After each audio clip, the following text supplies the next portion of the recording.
Welcome back to the next session friends. ఈ క్లాస్లో మనము వర్క్ పవర్ ఎనర్జీ అనేటటువంటి లెసన్ గురించి చర్చించుకుందాం. సో అసలు పని, సామర్థ్యం, శక్తి అంటే ఏంటి, సో ఇది ఎంత ఇంపార్టెంట్ మనకి ఎగ్జామినేషన్ పాయింట్ ఆఫ్ వ్యూలో చూసుకుంటే ఎటువంటి క్వశ్చన్స్ మనకి దీని నుంచి ఎక్స్పెక్ట్ చేయొచ్చు అనేటటువంటి అంశాలు మనం ఇక్కడ చూద్దాం.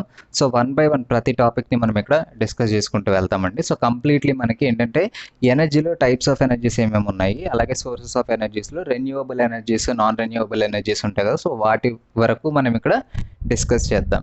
అండ్ ఇది అన్ని కాంపిటేటివ్ ఎగ్జామినేషన్స్కి యూజ్ అవుతుంది. అండ్ ముఖ్యంగా ఆర్ఆర్బీకి సంబంధించి ఎవరెవరైతే ప్రిపేర్ అవుతున్నారో, ఇప్పుడు మీలో చాలామంది ఆర్ఆర్బీ ఎన్టీపీసీ కానీ గ్రూప్ డి కానీ ప్రిపేర్ అవుతూ ఉన్న వాళ్ళు ఉండుంటారు. సో మీకు ఇది డెఫినెట్గా యూజ్ అవుతుంది. అండ్ ఇంకొకటి ఏంటంటే ఈ సిలబస్ అంతా కూడా మీకు ఎన్సీఈఆర్టీ ప్యాటర్న్లో ప్రిపేర్ చేయబడుతుంది.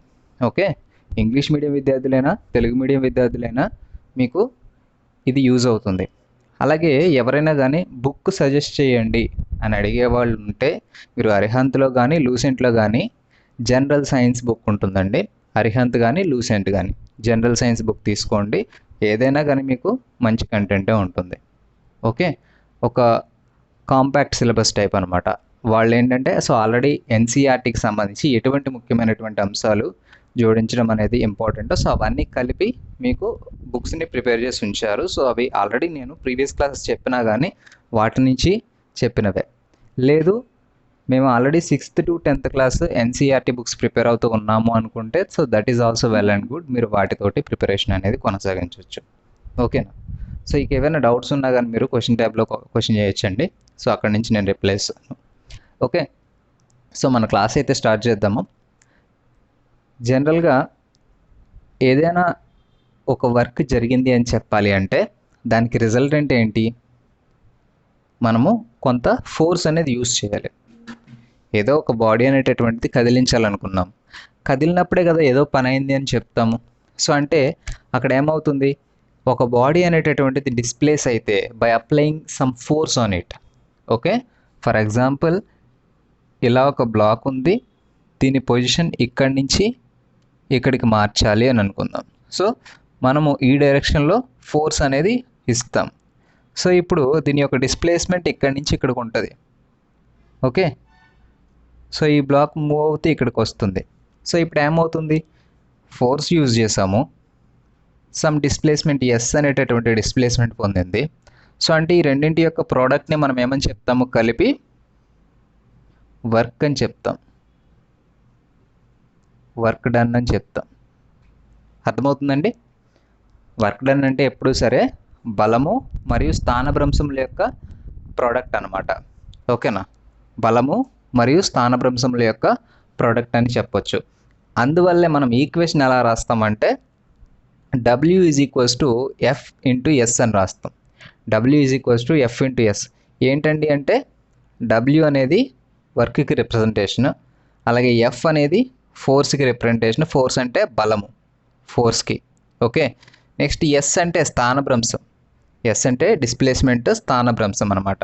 Okay, so the product of force and displacement is known as work done అని చెప్పచ్చు అనమాట. So this is the actual definitions to the work. మరి ఈ వర్క్కి సంబంధించి ఎస్ఐ యూనిట్ వచ్చేసరికి జౌల్ అండి.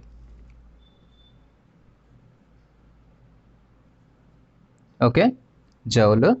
అలాగే సిజిఎస్ యూనిట్స్ వచ్చేసరికి ఎర్గ్.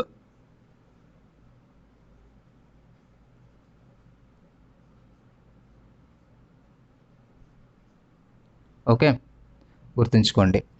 అలాగే వర్క్ అనేది స్కేలార్ క్వాంటిటీయా వెక్టర్ క్వాంటిటీ, మీకు వెక్టర్స్ స్కేలార్స్ ఇక్కడ కూడా మిమ్మల్ని వదలవు. ఫిజిక్స్కి సంబంధించి మీరు ఎటువంటి టాపిక్ తీసుకున్నా కానీ అందులో ఒక క్వాంటిటీ అనేది వెక్టరా స్కేలార్ అని అడగటం అనేది కామన్. ఓకే, మీరు ఈ పాటికే వెక్టర్ ఏంటి స్కేలార్ ఏంటి అనేది ఐడెంటిఫై చేయగలిగేటటువంటి నాలెడ్జ్ మీకు ఉంది అని నేను అనుకుంటున్నాను. సో అలాగే ఇక్కడ వర్క్ చూసేసరికి scalar quantity, work is a scalar quantity. ఎందుకు work is a scalar quantity అంటే దీనికి డైరెక్షన్ అనేది ఉండదండి, ఓన్లీ క్వాంటిటీ ఉంటుంది. So some amount of work is done అని చెప్తాము. ఓకేనా, సో అంటే దీనికి మ్యాగ్నిట్యూడ్ చెప్పగలము, అంతే తప్ప డైరెక్షన్ అనేది డిఫైన్ చేయలేము. ఓకే, కాబట్టి దిస్ ఈజ్ కంప్లీట్లీ స్కేలార్ క్వాంటిటీగా మనం డిఫైన్ చేయొచ్చు అనమాట. ఓకే, ఫర్ ఎగ్జాంపుల్ మనము ఫోర్స్ అలాగే డిస్ప్లేస్మెంట్ల యొక్క ప్రోడక్ట్ అని చెప్పుకున్నాం. ఒక ఆబ్జెక్ట్ మీద 1 న్యూటన్ ఫోర్స్ యూస్ చేసామండి. దాని డిస్ప్లేస్మెంట్ 1 మీటర్ వచ్చింది అనుకుందాం. ఓకే, 1 న్యూటన్ ఫోర్స్ యూస్ చేయడం వల్ల ఒక ఆబ్జెక్ట్ అనేది 1 మీటర్ కదిలితే అప్పుడు జరిగినటువంటి వర్క్ డన్ ఎంత అంటే 1 న్యూటన్ మీటర్. 1 న్యూటన్ మీటర్ అని చెప్పొచ్చు. సో ఈ న్యూటన్ మీటర్నే మనము జౌల్ అని రాస్తాం. ఏదైనా ఒకటే, 1 జౌల్ ఆఫ్ వర్క్ అని చెప్పొచ్చు, లేదా 1 న్యూటన్ మీటర్ అని చెప్పొచ్చు. ఓకేనా? మరి జౌల్ అంటే ఎర్గ్లో చెప్తే ఎలా చెప్తాం? 1 joule is equals to how many ergs అంటే 10⁻7 ఎర్గ్స్. గుర్తుంచుకోండి, కన్వర్షన్ అనమాట. 10⁻7. ఓకేనండి, 10⁻7 ergs is equals to 1 joule. Okay, ఈ జౌల్నే మనము న్యూటన్ మీటర్ అని కూడా చెబుతాము. ఓకే, ఒకసారి చూసుకోండి మీకు. సో ఎవరైనా నోట్స్ రాసుకునే వాళ్ళు ఉన్నట్లయితే ఈ పాయింట్స్ నోట్ చేసుకోండి. ఫర్ ఎగ్జాంపుల్, ఇప్పుడు ఏదైనా ఒక వర్క్ జరుగుతుంది అని చెప్తున్నామంటే మనకి ఫోర్స్ ఇంటూ డిస్ప్లేస్మెంట్ యొక్క ప్రోడక్ట్ అని చెప్తున్నాం. ఇక్కడ యాంగిల్ తీటా అనేది తీసుకుంటాము.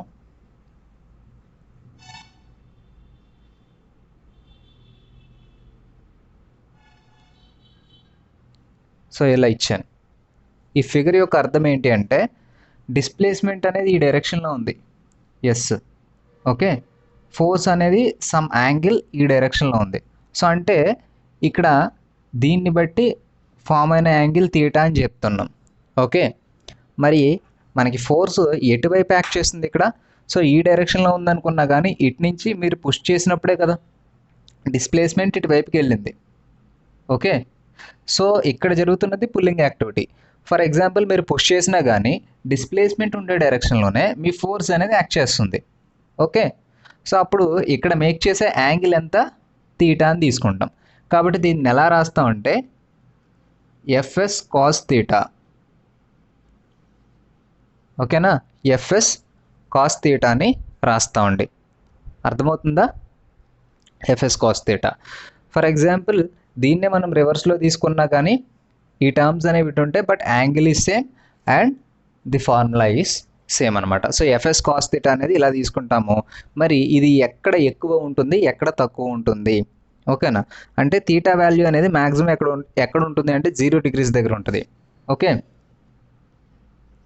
Theta is equals to 0 maximum ఉంటుంది.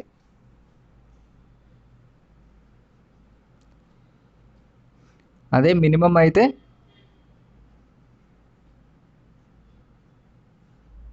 90 degrees దగ్గర ఉంటుందండి.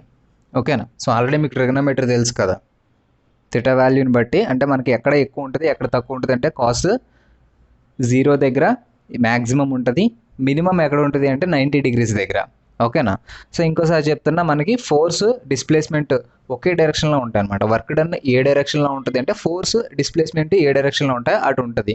సో దాన్ని బట్టి ఎప్పుడైనా సరే మనకి యాంగిల్ అనేది ఫామ్ అయింది అని మాట్లాడుకుంటే దాన్ని కాస్ యాంగిల్ కింద తీసుకుంటాం, ఎఫ్ఎస్ కాస్ తీటా. ఓకేనండి, W is equals to FS cos theta. ఇది కూడా మనకి ఒక ఫార్ములా అనమాట. కొన్ని సమ్స్ సాల్వ్ చేయడంలో ఇది ఉపయోగపడుతుంది. సో అందుకని మీకు ఇక్కడ చెప్తున్నా.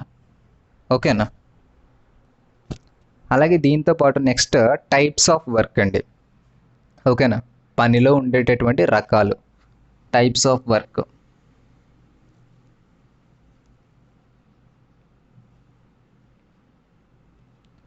ఒకటి ఏంటంటే పాజిటివ్ వర్క్.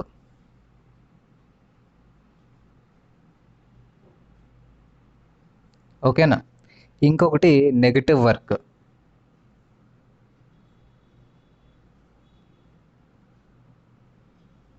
ఇంకొకటి జీరో వర్క్ అండి. ఇలాగా ముఖ్యంగా చెప్తే మనకి 3 రకాలు ఉంటాయి అన్నమాట, positive work, negative work and zero work అని. ఏంటి positive work, zero work, negative work అంటే ఏంటంటే మనకి పక్కన ఉండేటటువంటి ఫిగర్లో మీకు ఫోర్స్ డిస్ప్లేస్మెంట్ ఒకే డైరెక్షన్లో ఉన్నాయి, వర్క్ డన్ కూడా మనకి అదే డైరెక్షన్లో ఉంది. ఇలా ఉంటే దీన్ని పాజిటివ్ వర్క్ అంటారండి. అర్థమవుతుందా? అంటే మీరు ఏదైనా ఒక వస్తువుని పుల్ చేయడం కానీ పుష్ చేయడం కానీ చేసినప్పుడు ఆ డైరెక్షన్లో అంటే మీరు అప్లై చేసిన ఫోర్స్ దిశగా ఆ వస్తువు అనేది కదులుతుంది, అంతే కదా. ఫర్ ఎగ్జాంపుల్, ఈ ఆబ్జెక్ట్ని మీరు ఇలా పుల్ చేసినప్పుడు లేదా పుష్ చేసినప్పుడు ఈ డైరెక్షన్లోనే మన వర్క్ అనేది జరుగుతుంది. దీన్ని మనము పాజిటివ్ వర్క్ అని చెప్తాం. ఓకేనండి. అంటే work done in the direction of force.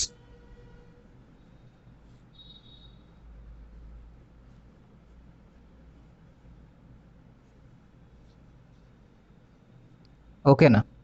అంటే బలం ప్రయోగించినటువంటి దిశలోనే మనకి పని జరుగుతుంది. ఓకేనా. బలం ప్రయోగించేటటువంటి దిశలోనే మనకి పని జరుగుతుంది. అంటే బలము అలాగే స్థానభ్రంశము కూడా ఒకే దిశలో ఉంటాయి. ఓకే, బలము మరియు స్థానభ్రంశము ఒకే దిశ.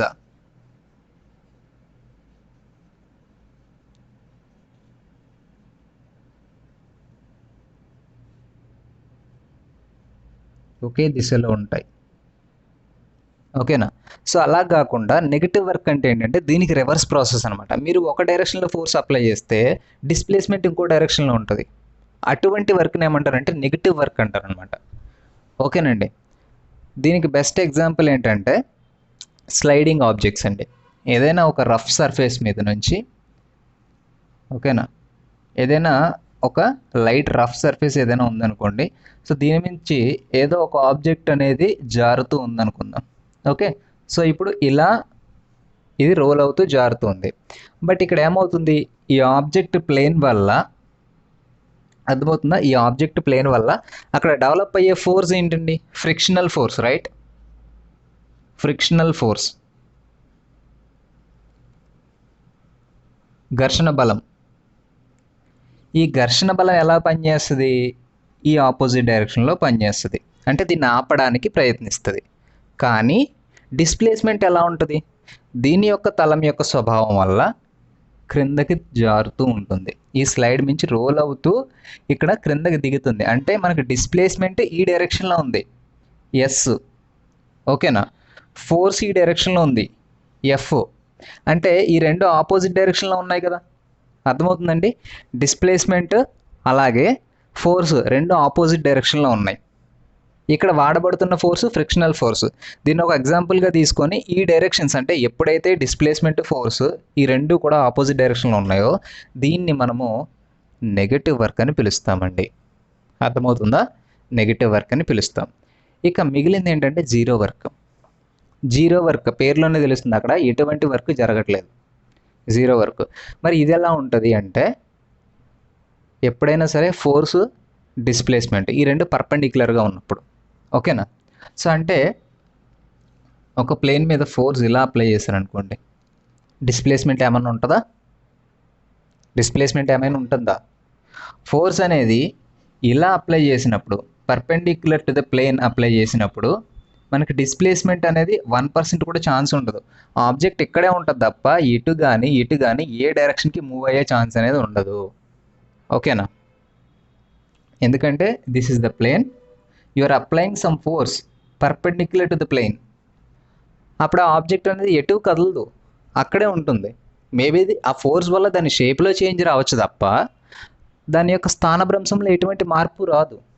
అర్థమవుతుందండి. సో అంటే అక్కడ వర్క్ అనేది జరగట్లేదు, అందువల్ల దాన్ని ఏమంటాము, జీరో వర్క్ అని చెప్తాం. పని జరగకపోవడం, అసలు ఎటువంటి వర్క్ అక్కడ జరగట్లేదు. అర్థమవుతుందా. సో ఇలా మనకి 3 రకాలైనటువంటి వర్క్స్ ఉంటాయి బేసిక్గా. పాజిటివ్ వర్క్ అంటే మనము బలము స్థానభ్రంశం ఒకే దిశలో ఉంటే దాన్ని పాజిటివ్ వర్క్ అంటాం. అదే బలము స్థానభ్రంశం ఈ రెండు వేరే వేరే దిశల్లో ఉంటే, వ్యతిరేక దిశల్లో ఉంటే నెగిటివ్ వర్క్ అంటాం.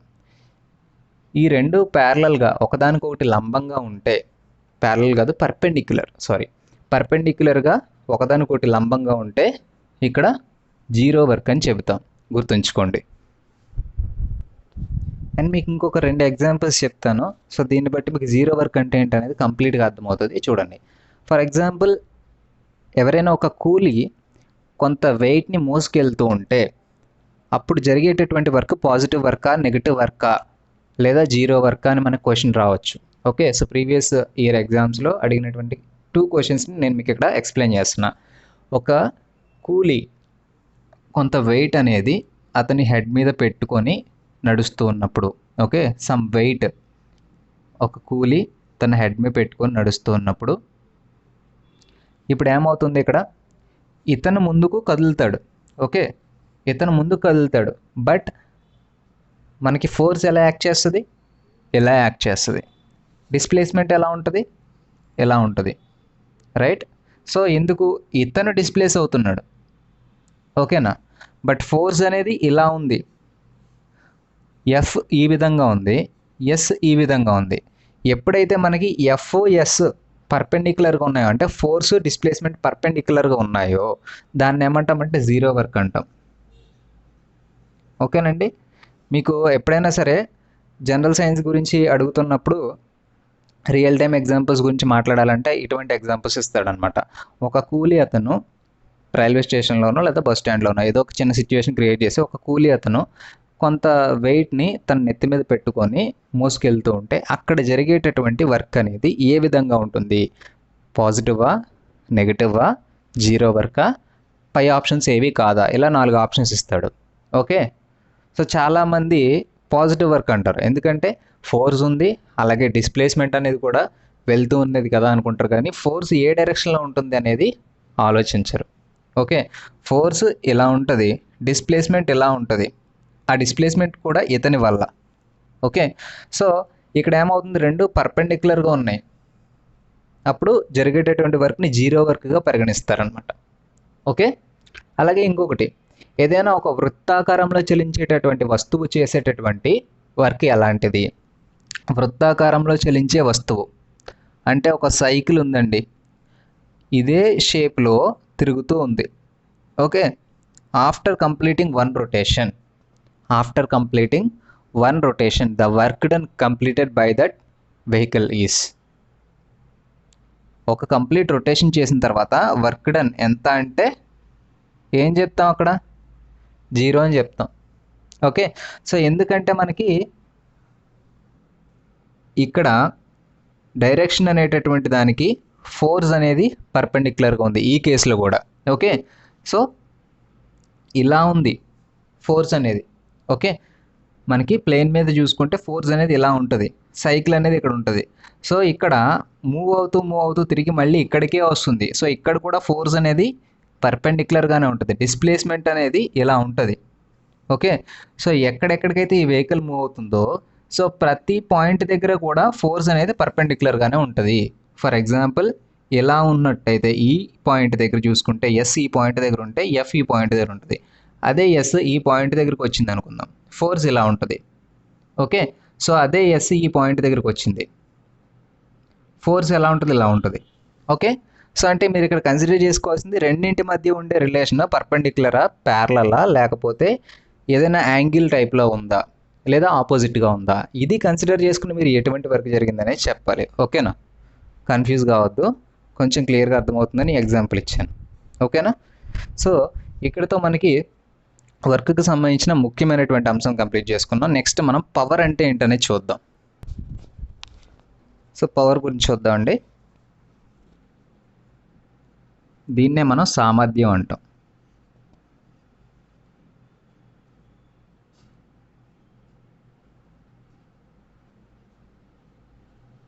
సామర్థ్యాన్ని ఎలా చెప్తాము అంటే ద టైం రేట్ అని చెప్పొచ్చు. అంటే the rate of doing work is known as power అన్నమాట. అర్థమైందా? పని అందరూ చేస్తారు, కానీ సామర్థ్యాన్ని చెప్పాలంటే ఆ పని ఎంత త్వరగా చేసాం, ఎంత కాలానికి సంబంధించి మనం కొంత అమౌంట్ ఆఫ్ వర్క్ చేసాం అనే దాన్ని బట్టి అరే వీడి కెపాసిటీ ఇదరా, ఇంత సామర్థ్యం వీడికి ఉంది అని మనం చెప్తాం, రైట్. అలాగే ఏదైనా ఒక మెషిన్కి సంబంధించినటువంటి పవర్ని మనం లెక్క వేయాలంటే ఎలా చెప్తాము, అది ఎంత వర్క్ చేస్తుంది ఎంత టైంలో, దాన్ని బట్టి దాని కెపాసిటీ కానీ లేకపోతే దాని యొక్క సామర్థ్యాన్ని కానీ మనం చెప్తాం.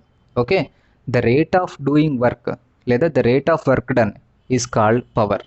అర్థమవుతుందండి? సింపుల్గా చెప్పాలంటే rate of work done.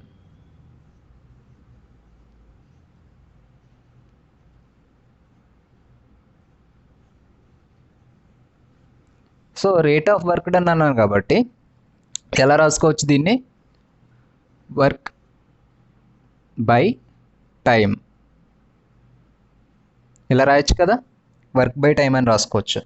So దీన్ని బట్టి power P is equals to W/T అని రాసుకోవచ్చు కదా సింపుల్గా మనము ఈక్వేషన్ రూపంలో రాస్తే. P is equals to W/T, work per time is called as power, గుర్తుంచుకోండి. దీనికి యూనిట్స్ వచ్చేసరికి వాట్స్ అండి, ఓకేనా, వాట్స్ అని చెప్తాము, ఓకే, లేదా joules per second. Joules per second జనరల్గా మనం మాట్లాడుకునేటటువంటిది వాట్స్ చెప్తాము, బట్ టెక్నికల్గా జౌల్స్ పర్ సెకండ్ అని చెప్తాం. ఎలా చెప్తున్నాం జౌల్స్ పర్ సెకండ్ అని? మనము జౌల్స్గా రాస్తాం. అలాగే టైంని సెకండ్స్లో చెప్తాం, అంతే కదా, టైము సెకండ్స్కి, వర్క్కి జౌల్స్ అనమాట. ఓకే, నెక్స్ట్ దీన్నే సింపుల్గా ఒక వాట్ అని చెప్తాం. That is equals to SI unit of power. అర్థమవుతుందండి? రేట్ ఆఫ్ వర్క్ డన్ ఏమంటామంటే పవర్ అంటాము, SI యూనిట్ వచ్చేసరికి జౌల్స్ పర్ సెకండ్ లేదా ఒక వాట్. ఇక ఇందులో కొన్ని ముఖ్యమైనటువంటి పాయింట్స్ ఏంటంటే మనకి ఎగ్జామినేషన్ పాయింట్ ఆఫ్ వ్యూలో ఇంపార్టెంట్ అయిన అంశాలు మనం కొన్ని చూద్దాం. 10 క్యూబ్ వాట్స్ని ఏమంటామంటే కిలో వాట్ అంటాం, ఓకేనా. ఒక కిలో వాట్ అంటే 10 క్యూబ్ వాట్స్ లేదా 10⁻³ వాట్స్. అదే 10⁻6 వాట్స్ అనుకోండి, దాన్ని మెగావాట్ అంటాం, మెగా వాట్, ఓకేనా. అలాగే ఒక horse power is equals to 746 what, చాలా ఇంపార్టెంట్ అండి. 746 వాట్ ఇజ్ ఈక్వల్స్ టు ఒక హార్స్ పవర్.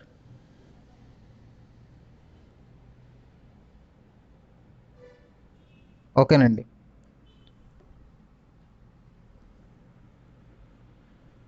హార్స్ పవర్ కింద చెప్తాము. అండ్ ఇంకొకటి, యంత్రాల యొక్క సామర్థ్యాన్ని ఎలా నిర్వచిస్తాము అంటే హార్స్ పవర్లో నిర్వచిస్తాం, ఓకేనా. గుర్తుంచుకోండి, యంత్రాల యొక్క సామర్థ్యాన్ని ఎలా డిఫైన్ చేస్తామంటే హార్స్ పవర్ ద్వారా చెప్తాం. ఇన్ని హార్స్ పవర్ అనేటటువంటి చెప్తాం మెషిన్ యొక్క కెపాసిటీని, ఓకేనా. సో ఇప్పుడు దీన్నే మనకి చాలాసార్లు బిట్ కింద కూడా అడిగాడండి. The power or the capacity of a machine can be measured in అని అడుగుతాడు, ఓకే. దాని ఆన్సర్ హార్స్ పవర్. జనరల్గా మనం చేసేటటువంటి కొన్ని యాక్టివిటీస్ ద్వారా ఎంత పవర్ కన్జ్యూమ్ అవుతుంది, రియల్ టైం లైఫ్లో మనం చేసేటటువంటి సాధారణమైనటువంటి పనులు, మన శరీరం ద్వారా చేసే పనుల ద్వారా ఎంత పవర్ కన్జ్యూమ్ అవుతుంది అనేది ముఖ్యమైన పాయింట్స్ ఒక 4 ఉన్నాయి, అవి చూద్దాం. ఎప్పుడైనా సరే హార్ట్ బీట్ ద్వారా కన్జ్యూమ్ అయ్యేటటువంటి పవర్ ఎంత అంటే 1.2 వాట్స్ అండి. హార్ట్ బీట్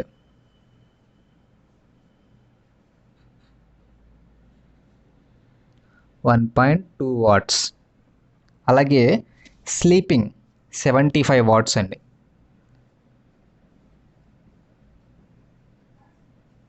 ఓకే, 75 వాట్స్ ఇంత పవర్ కన్జ్యూమ్ అవుతుంది. అలాగే సాధారణంగా నడుస్తూ ఉన్నప్పుడు జనరల్గా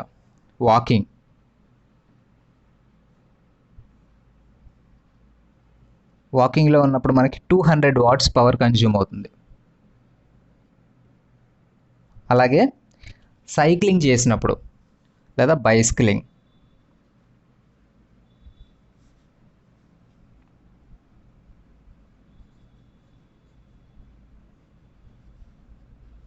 500 వాట్ అండి. ఈ టేబుల్ ప్రీవియస్ ఇయర్ ఎగ్జామ్స్లో అడిగినటువంటి బిట్స్ నుంచి ప్రిపేర్ చేసింది. అలాగే ఈ బిట్ చాలా ఎగ్జామ్స్లో అడిగాడు, మనకు ఆర్ఆర్బి ఏఎల్పిలో, అలాగే లాస్ట్ టైం జరిగినటువంటి జేఈ ఎగ్జామ్స్లో కూడా అడిగాడు, జేఈ అండ్ గ్రూప్ డీలో కూడా అడిగాడు, ఓకేనా. ఇవి మీకు ఆల్రెడీ ఫస్ట్ యూనిట్లో చెప్పినవే. 3 క్యూబ్ అంటే ఏంటి, 10⁻6 వాట్స్ అంటే ఏంటి, 10⁻6 అంటే ఏంటి అనేది, ఓకే. సో ఇక ఇది గుర్తుంచుకోండి. అండ్ ఇది కంప్లీట్గా మనకి పవర్కి సంబంధించి మీరు గుర్తుంచుకోవాల్సినటువంటి అంశాలు అనమాట, ఓకే. నెక్స్ట్ ఎనర్జీ గురించి చూద్దాం. So what is meant by energy అండి? ఎనర్జీ అంటే శక్తి అని రాస్తాం మనం తెలుగులో. ఎనర్జీ, శక్తిని ఎలా నిర్వచిస్తాం? పని చేయగలిగేటటువంటి పటిమను శక్తి అంటాం, ఓకే. పని చేయగలిగే పటిమ అంటే the capacity of doing work, the capacity of doing work.